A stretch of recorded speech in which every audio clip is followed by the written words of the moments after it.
Hi, I'm Lishai Lemesh with Shen Performing Arts. Here we are in front of KBS Hall in Seoul, South Korea. We're supposed to be inside, performing right now. But instead, here we are outside. The place is locked and you can't get anywhere near the hall. This was supposed to be our next to last stop on a 5-month tour.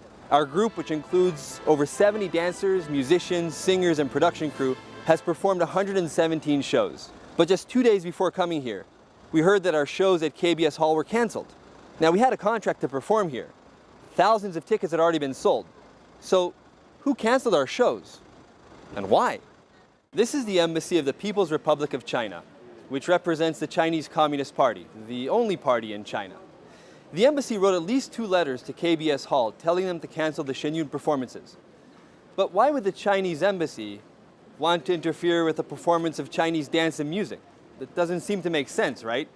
Is it just because Shen is based in New York and not in China? I have here a copy of the embassy's letter. It says that our shows are anti-China, which is curious because most of our performers are ethnic Chinese, and Shen mission is to bring back the traditions of 5,000 years of Chinese civilization. And that's exactly the point.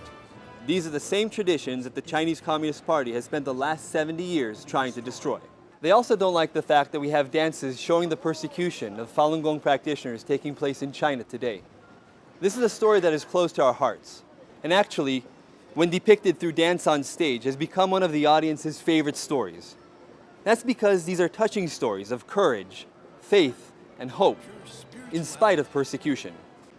This is a persecution that the Chinese Communist Party is pretending doesn't even exist, and here we are showing it on stage around the world. And so that's how it became that the Chinese embassy turned into an uninvited art censor in other countries. This is actually not the first time something like this has happened. We've documented over 60 cases of attempts to sabotage our performances connected with the Chinese Communist Party. From hacking our website, to slashing our bus tires, and the most common is the Chinese embassies and consulates writing letters and visiting theaters in person to try to pressure them to stop the show.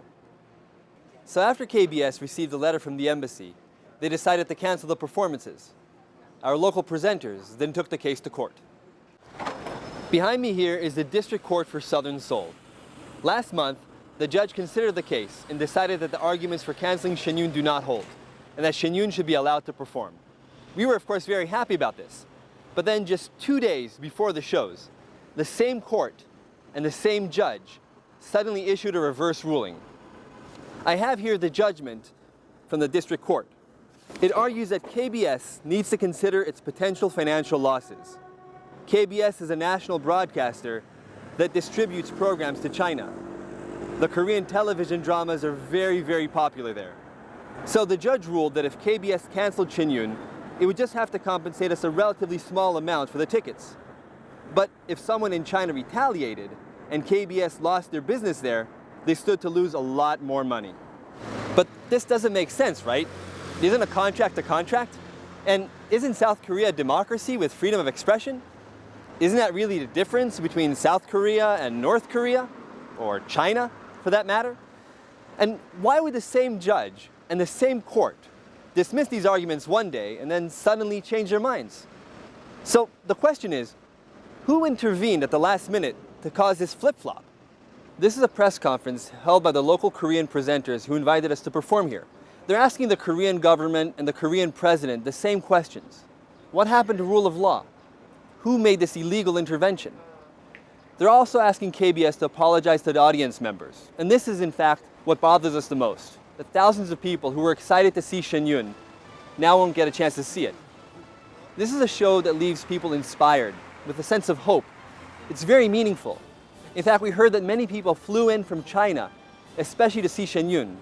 Obviously, they can't see us there. And now they're going back with a feeling of disappointment, the same feeling we have.